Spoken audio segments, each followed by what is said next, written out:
Hey, Moose Country! Welcome to another episode of Let Us Be Heard. What's up, everybody? Calling back here for another episode of Let Us Be Heard. On tonight's show, we have a former Moosehead who actually spent his time in the queue with multiple teams. He's coming back tonight to relive some of the glory days of the year he spent with the Herd. Please welcome Brock Mcleod. Brock Mcleod, how you doing, man? Pretty good. Thanks for having me on. No, man. Thank you for coming on. I said it before. I'll say it again. Anytime you guys agree to do this show, it means the absolute world to me. So thank you. How you been? I've been good. Not a whole lot's changed with me, really. Still living the dream, playing hockey, doing school and stuff like that. So I'm just enjoying myself for sure. That's awesome, man. We're going to get into a couple questions about where you're playing a little bit later on, but I want to start it off with what's your favorite Moose memory? I mean, there's a lot. I would say my first game definitely sticks out. But I mean, there's nothing really like that overtime winner when Perron scored against Drummondville. That was pretty special. I feel like just that whole playoff run was pretty memorable for me. Being a hometown kid and stuff like that, it was a dream come true to be a part of a team like that. Not just playing for the team, but being on a team that was as successful as ours was definitely a dream come true for sure. Yeah, man, getting a shot to be on a competitive team and go to the playoffs at that level is a dream for many kids that they'll never see it come to fruition. You know what I mean? 100%. I mean, there's just so many aspects from that run that we went on that I remember so well, and I feel like whenever I see somebody that played on the team, we just kind of catch up and talk about that run. It was a crazy time in Halifax for sure. Yeah, man. So starting at the beginning of your Q career, you were drafted to Sherbrooke. Yeah, Sherbrooke. Yeah. What was it like? What was it like being drafted to Sherbrooke, coming from here and having to go all the way out there and play away from home? Yeah, I mean, I didn't know a whole lot about them. The draft was actually in Sherbrooke, so I drove up there, and so it was pretty cool to get drafted the team that was hosting. Getting to kind of tour the room and the facilities directly after being drafted. Not a whole lot of guys get to do that just because of location, but going there, I didn't really know a whole lot. I knew Evans Fitzpatrick. He was on the team at the time, so he kind of reached out and just spoke to me a little bit about what to expect coming in. But I was just happy to be drafted into the league. I didn't care where I went. You kind of hear sometimes about guys wanting to stay close to home. For me, it didn't really matter. I was just excited, and it was always a dream of mine to play in the queue just because of watching the Mooseheads growing up. It's sort of bigger for guys from the Maritimes, I find, just because of the exposure for us. I enjoyed my time there for sure. No, 100%. The Mooseheads have one of the bigger followings growing up in Nova Scotia in general, let alone the Maritimes, like Halifax area. Yeah, you know who the Moose are. You know what I mean? And for sure, to a kid, they're NHL players in their mind. You know what I mean? Yeah, it's exactly that for sure. So following your career a little longer, you jump between MHL and QMJHL. I got to ask a tough question. What was that like mentally? I mean, obviously you want to be up in the queue as long as you can. It's obviously the goal. I think I just kind of struggled with the jump in terms of not really necessarily being used to having to play less minutes. Obviously in midget and lower levels, you were always the guy, the kind of the go-to guy, and so you're used to playing top 6 minutes, playing important situations, power play, penalty kill, and whatnot. And I think for me, it was just difficult going in there and not really playing a whole lot. Lacked a lot of confidence at times, and I think one big thing though, when I did go down, I was given a lot of opportunity, and so that's kind of what kept the door open for me in terms of going back up. But I just I like the game a lot, and so I think for some guys it would be easy to go down and kind of mope and not really continue to try. I think that's where you see those guys kind of fade out. But for me, I just kind of went down there and I was getting a lot of points, so that helped the confidence for sure, and that just kind of helped me in terms of coming back up when the time came. Yeah, like it when I was looking at the stats, it just looked like it just didn't it didn't compute. You were a impact player in the MHL. I think one of your years you had 100 points. No, it was a I little could be less. It wrong. was like 81 or something like Okay. that. But Yeah, yeah, but like that's a lot, man. for sure. I mean, I felt like whenever I went up to the queue, I was never really given an offensive role. So obviously the numbers aren't going to translate when you're not playing a lot of minutes and you're not in those situations. Power play plays a huge factor, obviously. Yep. And I was never really given that. Um, yeah, so I mean, it was definitely difficult for sure. You kind of looking at those numbers, saying, "Why am I not being able to produce in the queue?" But I mean, it just sort of happens that way, I guess, just in terms of the situations you're put in and the opportunity you're given. It seems like you used it as fuel when you went back down to the MHL to prove that you could come up to and compete in the QMJHL, because every time you went down, you came right back up. Yeah, a little bit. I think a little bit was just the fact that I wanted to continue to play hockey after junior.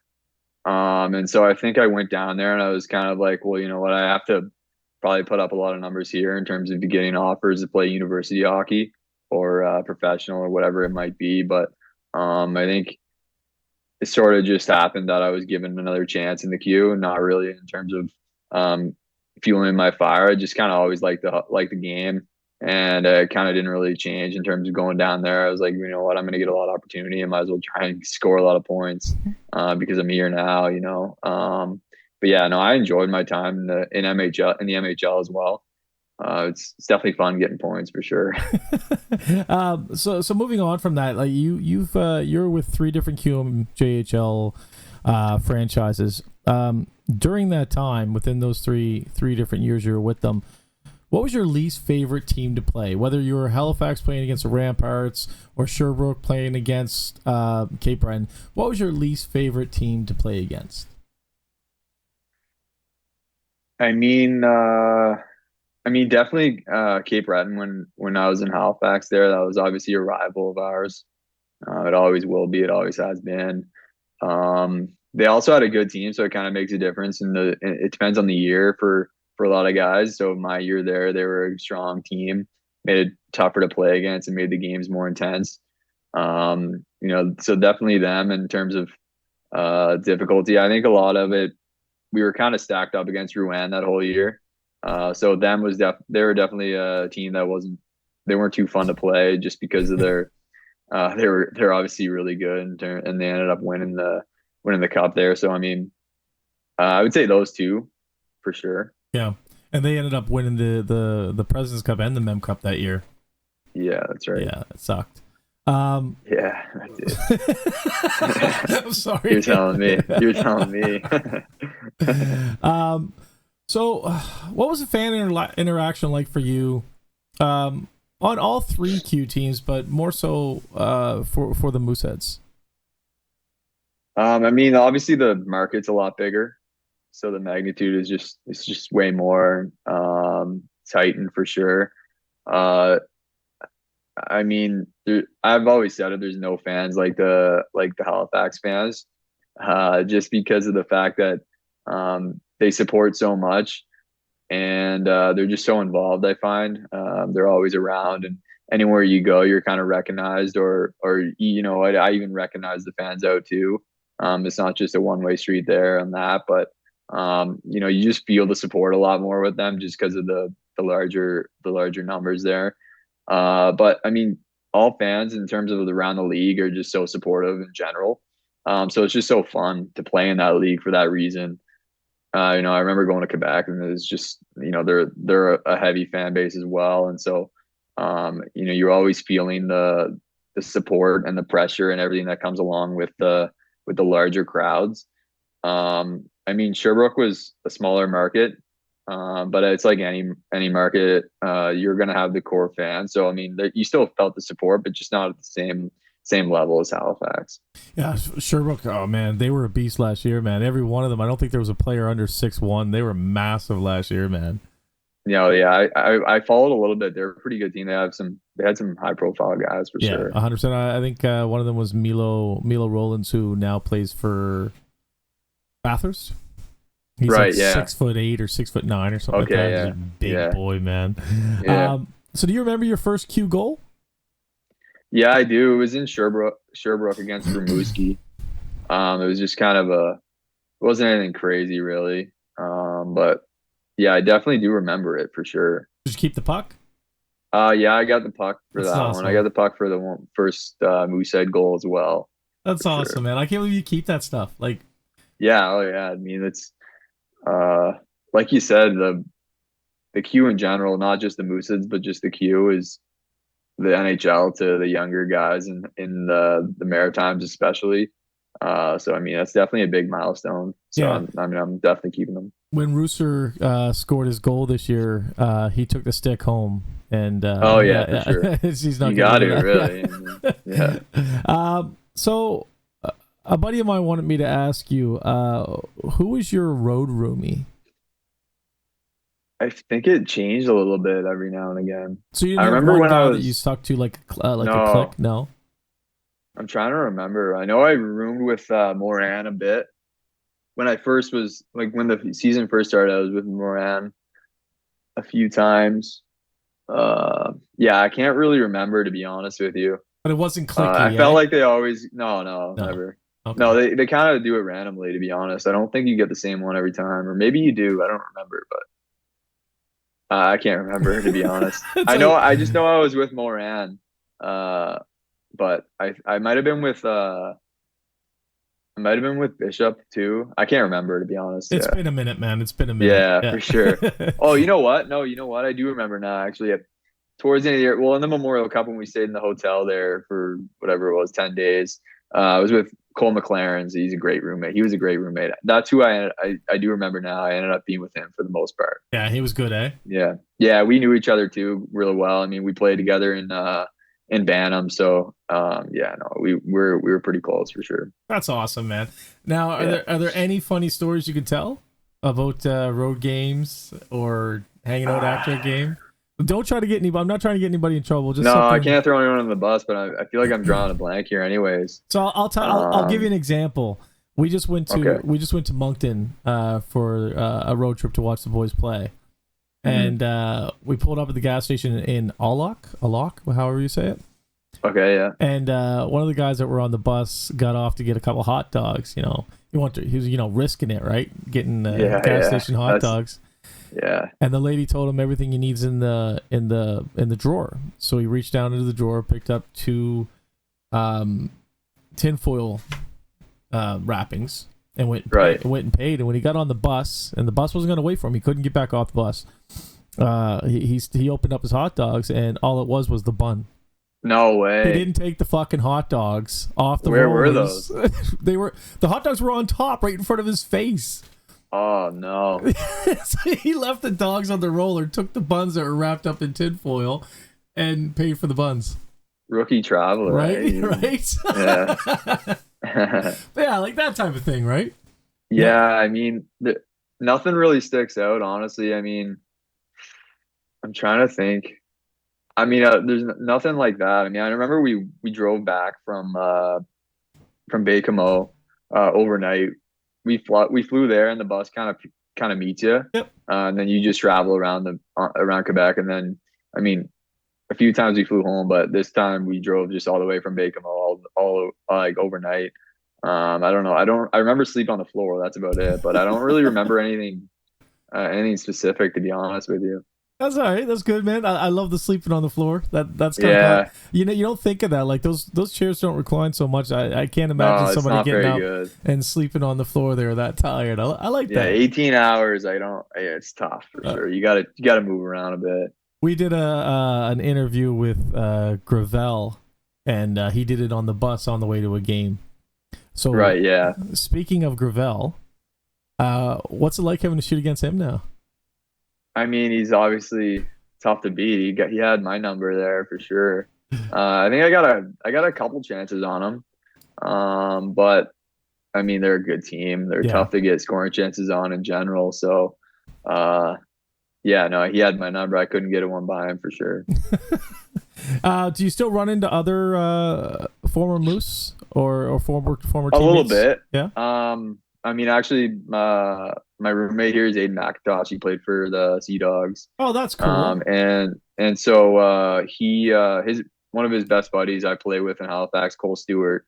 So he was actually just up for the weekend. He's playing in Nipissing now, so he drove up, stayed with us for the weekend. But otherwise, you kind of just run into guys when you're playing against them. You don't really see them elsewhere. I mean, I saw. I actually didn't play with some of them, but I played against them, I guess. So like La Paz was on, The Paz, yeah. UQTR as well. There's a couple, but no, so you kind of see them here and there, but I haven't really gotten to chat with many of them. Here's a good question for you. It's not on the list that I sent you, but it's nothing bad. Is there any bit of advice you would give to a moosehead who's aging out and doesn't have a deal and is going to university? When you got there, what was the piece of information that you would have liked to have had? And I know you got to meet with a buddy when you got there, but what information would you like to have known that you weren't apprised of?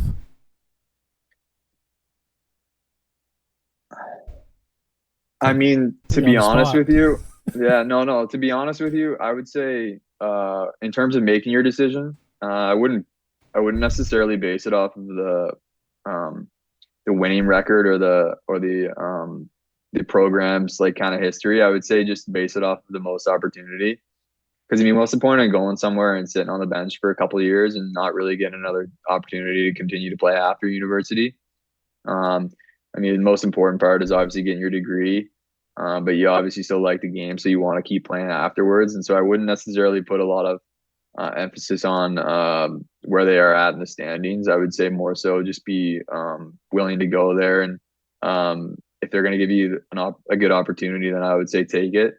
And then once you get there, I mean, I would say just not to worry about it too much. I mean, most guys coming out of junior are kind of a little. Well, obviously we're later beginning our studies, but there's a lot of people there to help you. A lot of guys that were in your same shoes, and so they're definitely willing to help. So I mean, I wouldn't worry about in terms of getting back to the studies, because sometimes you're a little rusty for sure.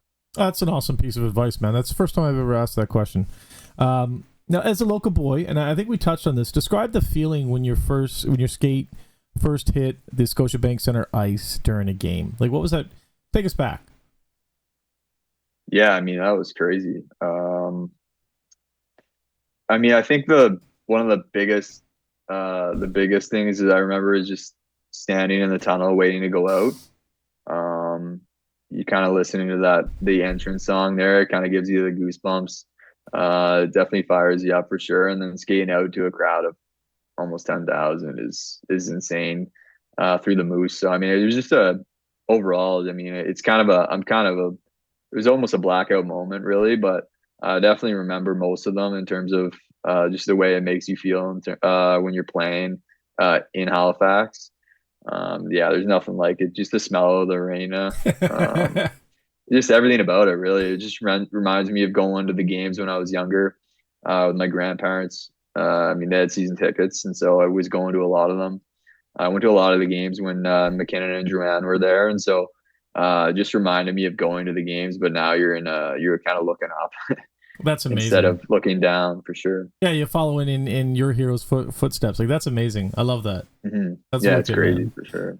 So, on the Mooseheads team, who was the funniest or biggest prankster? Joel Bishop. Joel Bishop? Yeah, he doesn't stop talking, for sure. Unbelievable guy. Awesome teammate.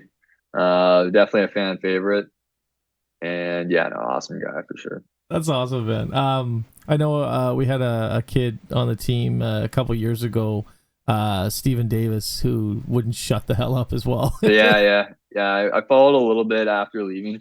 I haven't been able to go back, but back to a game yet since playing there. But I definitely follow the team still, so I do remember him. That's awesome. And now there's also an alumni board for the Halifax Yeah. Mooseheads too. So I don't know if you looked into that or not. Yeah, I've been getting an email. I saw a few emails about that. I saw some. I think they're doing an event or something, but obviously I'm not in town, so I can't really do anything for that. But if I'm home or whenever I'm home, definitely I would definitely be open to coming out and supporting the team and being involved with the alumni stuff for sure. Yeah, man. And if you're home, I believe they keep tickets for former Mooseheads if they want them. You just have to contact the office, and they'll have a couple tickets waiting for you at the box office. Yeah, if I'm not mistaken. Yeah. Yeah, I think you're right. I haven't really tried it, but I assume that would be a thing. I mean, yeah, top-notch organization. So Ryan Falkenham, I believe it was. I just seen him at a game after our interview, so that was kind of cool. And that's exactly what he did. He walked to the box office and said, "Yeah, I got 2 tickets waiting for me." Right. Oh, that's good. Yeah. What was your experience like playing high-level hockey playoffs? I mean, for me, I was a depth guy, so I was playing a lot of PK and and not a lot of minutes, and so I was just taking it all in. I was along for the ride. I mean, it was pretty cool. We went to. I mean, obviously we were hosting. Everyone knew that we were hosting the Memorial Cup, and so we kind of had a lot of expectations, and we started in the first round against Quebec, who took us to 7 games. We were down the series. I think we were down 3-1 at one point, if I'm not mistaken there. But that was definitely an eye-opening experience. I remember in the intermission there, one of the games, we were pretty nervous, but Vayu, our coach, we flew back. I remember we flew back and we had 2 games at home, I think game 6 and 7. And he just kind of spoke to us like after the flight because everyone was pretty uptight, and he just kind of like he basically just told us to trust what the process was, and in terms of what he had laid out for us, if we trusted it, then we were going to be all right. And it ended up being the case. And I just think the whole process in terms of going from round 1 all the way to the finals, it was just such a long it was so long, and so there's a lot to learn from. I remember someone asked me one time, or we were doing like this leadership thing here with our team, and one of the questions was someone that you've learned from in terms of leadership, and I think we just had such a good. My answer was I learned from someone that was younger than me, Justin Barron. And it's not always the case, really, when you're an older guy. I was 19. And you just watch some of these young guys, and you're like, you know what, he's a professional already. And so I just always use that example for some people when they're asking questions like that, just because it's sort of rare to learn from someone younger than you. But I mean, that was just the whole season for me. Really, was I was so fortunate to be around so many guys that are professional essentially, and so there was just a lot to learn from. But I mean, round 2 we had a lot of adversity in their first round, and then we ended up sweeping round 2, which was pretty cool. Gave us a little time off. But yeah, I mean, it was just a special run, all in all, for sure. Do you think there was in another timeline that same team would have went all the way?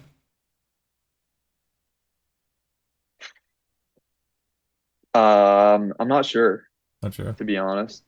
I mean, like, you mean us? I mean, like our team? Yeah, our team. Do you think on another timeline, in another universe? Oh, another season? Like without Rouen, essentially? No, with Rouen. Like, do you think that Rouen beats us every time that year? I'm not sure. I mean, they were a good team.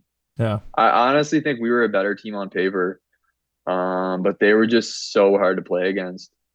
And I mean, they were just kind of built to win, really. I mean, they were just a playoff team. Not that we weren't, but I just felt like there was a feeling where there was no way they were losing.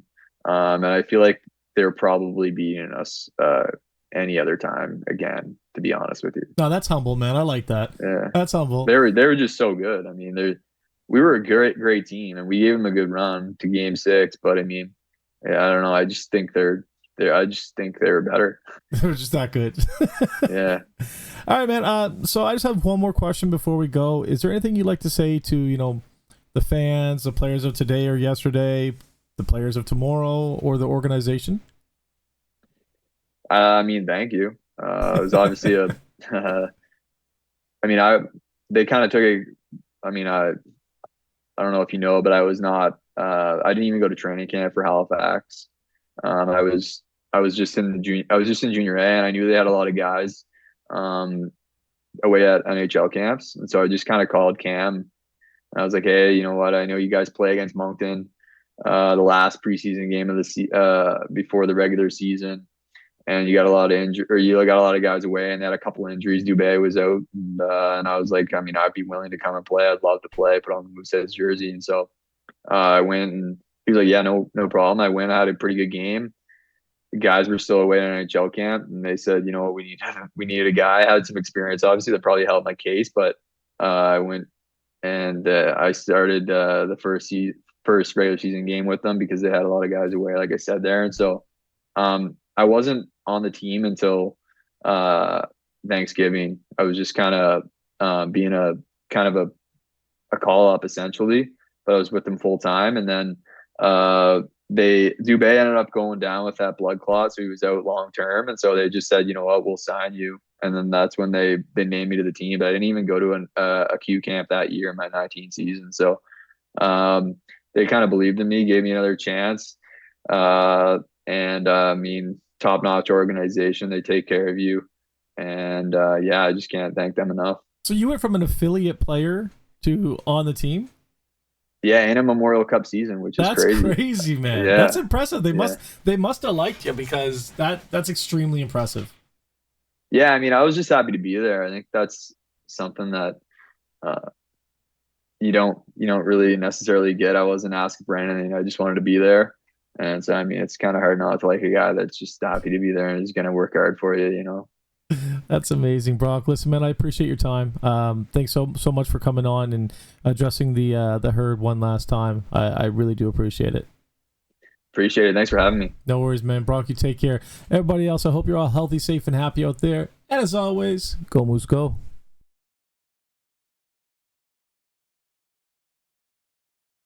How's Furlong? Getting that C this year has made him an incredible player. He has a lot more confidence on the ice. He's hitting harder. He's hitting more frequently. He's nicer outside the arena with the fans and shit. He's made a complete 180. He's doing incredible this year, man. That's good. Yeah. But I love Veyu though, man.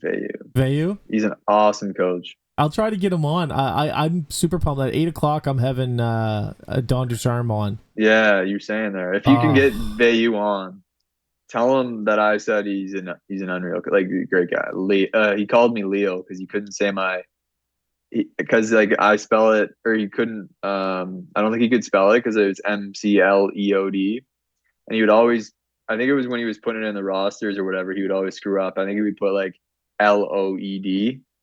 And so he could remember, he just started calling me Leo, Leo. That's awesome. He's a good coach though. He's a great guy. But to speaking of Midgley, yeah. Did you see confident? Like, were you confident in him when he coached you? Like, were you like, this guy knows hockey? Yeah, I trusted him. Yeah. Yeah, he was really good. I felt like he was, to be honest, like but like I said, it was different for me because I was in midget, and so I felt like the coaches in midget just weren't as they weren't as experienced with like video and the X's and O's and all these different things, and he was so well versed in it. Well, he and like knew it all. He was in he coached in the NHL. Yeah, New York. Right. So I mean, I don't know. I really liked him. I thought we trusted him just because of. But once again, I mean, we didn't know anything. So I mean, you don't really know anything when you're in junior either, but you know more than when you're in midget. So yeah, I felt like, I don't know, but I liked him. He was good.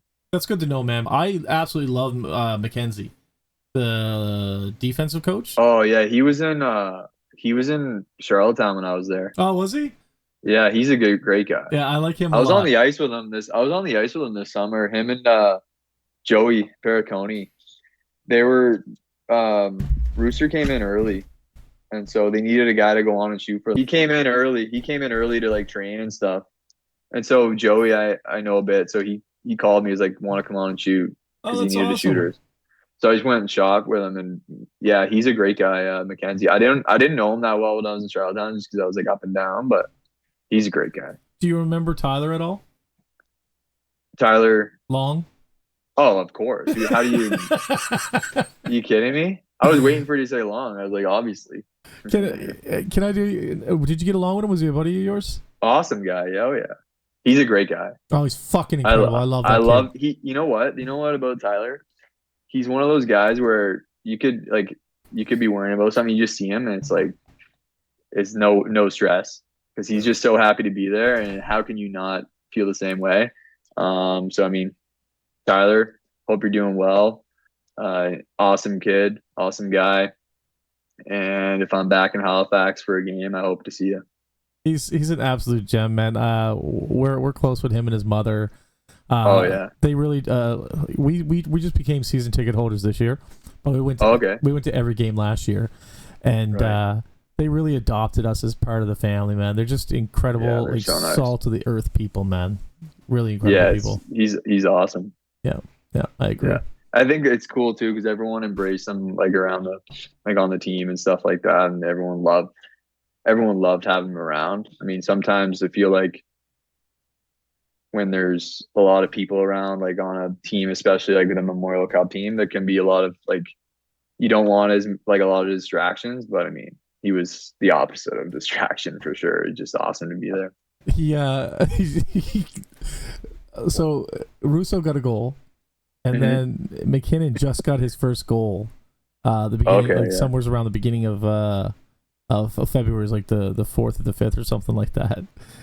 And up until then, Tyler was relentlessly calling him out, being like, "Russo's got more goals than you, Dylan." Like, just that's good. I like that though. Chirping him, like calling him a bum. That's hilarious. Oh yeah, man. Oh, I fucking love that kid, man. Oh, he's awesome. Yeah. So he'd always be in the equipment room there, just having some Subway and just no stress on him. That's awesome. Oh, he's incredible, man.